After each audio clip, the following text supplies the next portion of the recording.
Tayo magluto ng pinakro na ubing puti. In Bicol, pinakro. In Tagalog, ginataan, guys. Bali na balatan ko ng to, nahugasan ko na din. Slice ko ng katamtaman lang. Isa na natin ang pagluluto, guys. Isa lang natin ang kawali. Lagay na natin ang ating ube na puti. Lagyan natin ng gata. 2 cup na gata. Asukal na brown. 4 na kutsara ang ilagay ko dito. Lagyan din natin ng asin pampabalansin ng lasa. Lutuin natin siya hanggang malambot.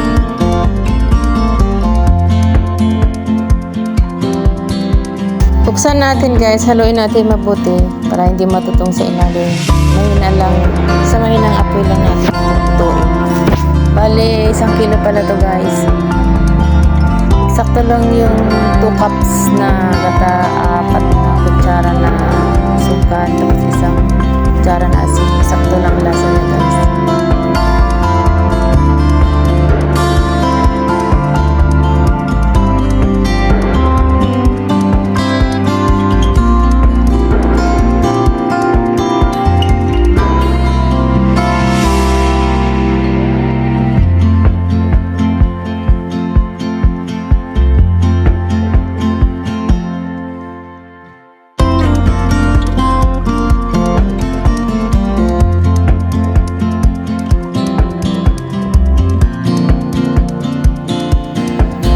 Plating time na, luto na ang ating ginataang ube na puti.